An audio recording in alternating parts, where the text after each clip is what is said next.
Hello friends, welcome to my channel Ritu classes और मैं हूँ रितु कुमारी। सो गाइस, मैं आपको रीजनिंग पढ़ाऊँगी जिसमें से हम फर्स्ट चैप्टर कैलेंडर से स्टार्ट करेंगे। सो गाइस, कैलेंडर को 3 भागों में बांटा गया है, पंचांग, हिजरी और ग्रेगोरियन। जो पंचांग कैलेंडर होता है वो होता है हमारा हिंदुओं का, जिसको इन्होंने ऋषि मुनियों ने बनाया था। पंचांग कैलेंडर, जो भी हमारे त्यौहार होते हैं, होली, दिवाली, वो सब कुछ पंचांग कैलेंडर के अकॉर्डिंग ही होती है। नेक्स्ट होता है हमारा हिजरी कैलेंडर। हिजरी कैलेंडर ये इस्लामी धर्म के अनुसार बनाया गया है, जो कि पैगंबर साहब ने बनवाया था।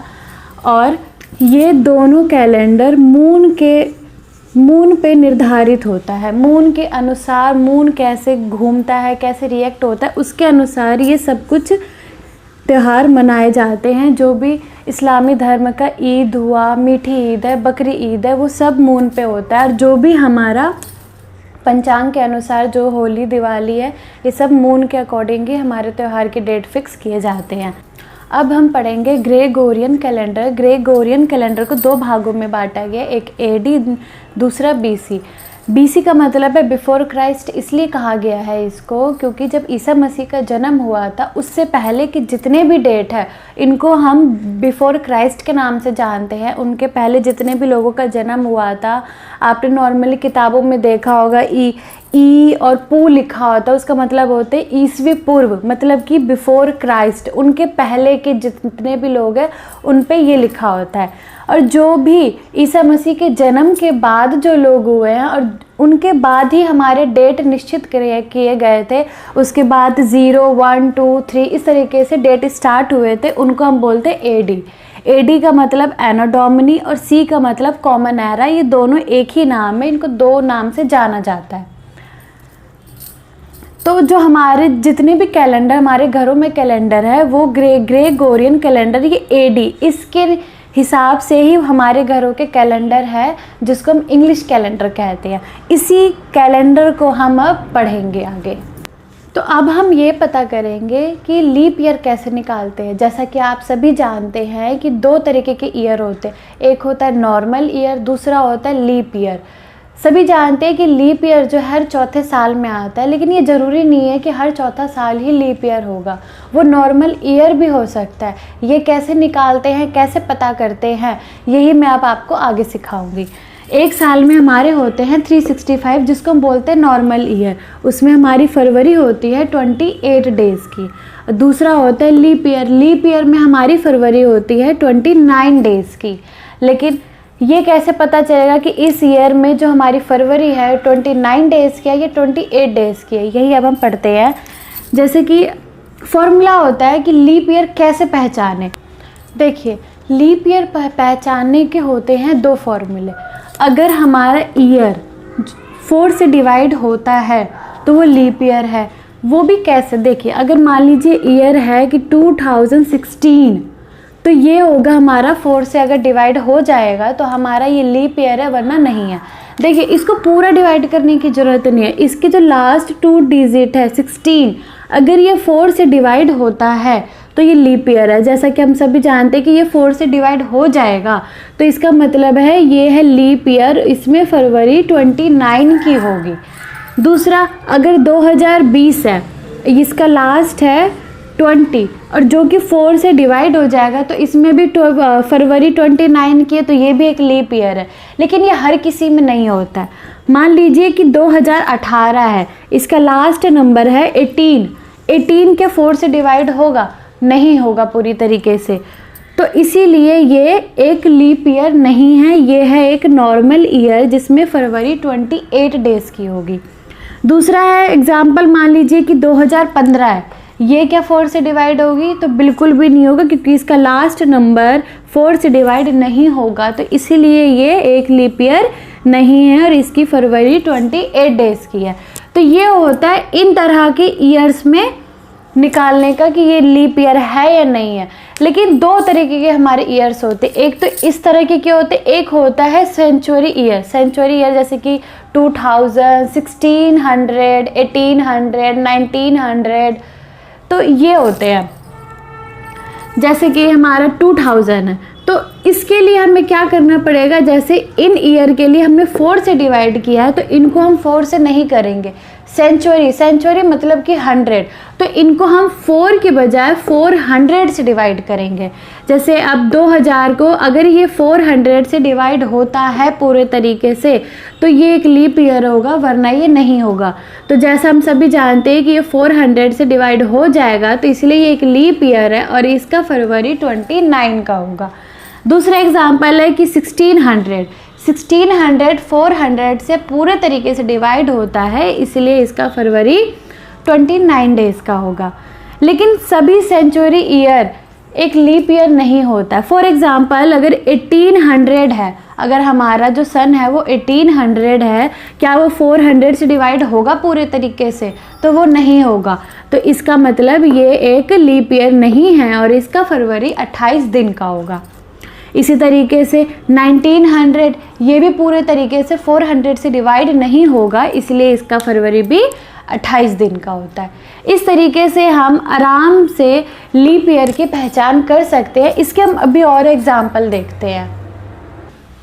लीप ईयर की पहचान करने के लिए आइए थोड़े से और देखते हैं कि हम कैसे लीप ईयर की बहुत ईजी तरीके से पहचान करते हैं।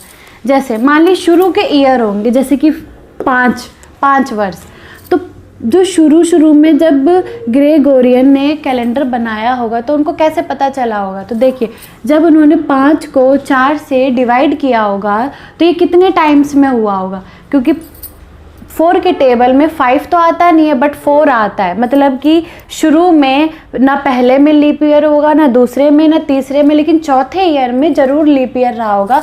तो चौथे ईयर में हमारा एक लीप ईयर आया होगा, मतलब कि 5 साल के अंदर सिर्फ एक लीप ईयर आया होगा। इसका एक, या फिर अगर आपको समझ ना आए तो आप कैसे 5 को 4 से डिवाइड करेंगे तो 4 1 जा 4, हमारा रिमाइंडर आया 1, तो इसका मतलब ये जो 1 है ये एक लीप ईयर होगा। ठीक है। अब ऐसी 10 को भी हम 4 से डिवाइड करेंगे, तो अगर हम 10 को 4 से डिवाइड करते हैं तो हमारा 2, मतलब कि ये जो 2 आंसर आया है ये है हमारा लीप ईयर। मतलब कि अगर मैं 4 को 10 से डिवाइड करूँगी तो इसमें मेरा जो आंसर मेन आएगा वो है 2, तो उसमें हमारे 2 लीप ईयर आए होंगे, 10 साल के अंदर 2 लीप ईयर आए होंगे। इसी तरीके से 4 जो है 12 से पूरे तरीके से कट रहा है 3 पे, तो इसका मतलब 3 लीप ईयर आए होंगे 12 साल के अंदर। इसी तरीके से 15 साल में 13 आया होगा, 20 साल में 5 आया होगा, 26 साल में 6 आया होगा, 30 साल में 7 लीप ईयर, 35 साल में 8 लीप ईयर और 40 साल में 10 लीप ईयर। कोई भी इसमें रट्टा मारने की ज़रूरत नहीं है क्योंकि ये बहुत इजी है। अगर आपको समझ ना आए तो जो भी हमारा वर्ष है उसको 4 से डिवाइड कीजिए, जो भी हमारा जो रिमाइंडर आता है उसको काउंट ना करके जो हमारा मेन आंसर आता है यहाँ उसको हम देखें। जैसे 4 7 जा 28, ये रिमाइंडर बचा 2, लेकिन जो ये 7 है ये पूरे तरीके से कटा है। इसका मतलब ये है कि 30 साल के अंदर 7 लीप ईयर आए होंगे। इसी तरीके से आप जितने भी नंबर है उनका हम निकाल सकते हैं। तो अब हम ये पता करेंगे कि 100 साल में कैसे लीप ईयर का पता करते हैं। देखिए, जिस तरह के हमने पहले में हमने जैसे 5 साल 10 साल 25 साल का हमने पता किया था कि कैसे लीप ईयर निकालते हैं जब हम उनको 4 से डिवाइड किए थे, और जो पूरी तरीके से आंसर आता वो हमारा लीप ईयर था। ठीक उसी तरीके से अगर हम जब 100 को 4 से डिवाइड करेंगे तो हमारा आंसर आएगा 25। तो क्या 100 साल में 25 लीप ईयर होते हैं? नहीं ऐसा इसलिए क्योंकि देखिए जो 100वां साल है वो है सेंचुरी ईयर, और सेंचुरी ईयर का मैंने आपको बताया है कि वो डिवाइड होता है 400 से। तो क्या ये जो 100 है क्या ये 400 से डिवाइड होगा? नहीं। तो 100 कितनी बार आया है? एक बार आया है। तो जो हमारा ये आंसर है 25, तो 25 में से 1 माइनस कर दीजिए, 1 हम माइनस कर देंगे तो हमारा आंसर आएगा 24। मतलब कि 100 साल में 24 लीप ईयर होते हैं। इसी तरीके से 200, जब हम 200 को 4 से डिवाइड करेंगे तो हमारा आंसर आएगा 50। लेकिन आप ये देखिए कि 200 के अंदर हमारे कितने सेंचुरी ईयर है? 2। एक तो 100 है, दूसरा है 200। मतलब कि ये गलत है क्योंकि ये दोनों तो 400 से डिवाइड हो ही नहीं रहे हैं। तो जो हमारा 50 आया है उसमें से 2 माइनस कर दीजिए तो हमारा आएगा 48 लीप ईयर, जो कि 200 के अंदर 48 लीप ईयर होते हैं। इस तरीके सभी में अगर हम 300 का निकालेंगे तो 300 का आएगा हमारा, जब हम इसको 4 से डिवाइड करेंगे तो हमारा आएगा 75 आया। लेकिन 300 में 3 शताब्दी ईयर है, सेंचुरी ईयर है, तो इसीलिए हम 75 में से 3 माइनस करेंगे तो आंसर आएगा 72, जो कि 72 हमारे 300 में लीप ईयर हो गए। इसी तरीके से 400 का देखिए, जब हम 400 को 4 से डिवाइड करते हैं तो आंसर आएगा हमारा 100। अब देखिए ये जो 100 आया है तो ये जो 400 साल है, 400 साल में 4 सेंचुरी ईयर है, 100, 200, 300 एंड 400।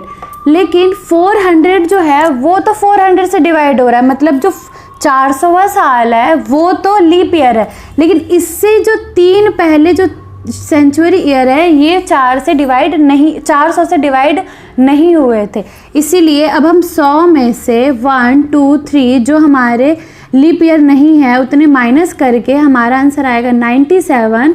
तो 400 साल में हमारे हैं 97 लीप ईयर। इसी तरीके से सभी का किया जाता है। सो गाइस, इसके आगे का हम नेक्स्ट वीडियो में मैं आपको बताऊंगी। ये मेरी पहली वीडियो है तो मैं थोड़ी सी नर्वस थी। So guys, please support me and like, subscribe, share please कर दीजिएगा। Thank you so much. मैं आपको नेक्स्ट वीडियो में मिलती हूँ।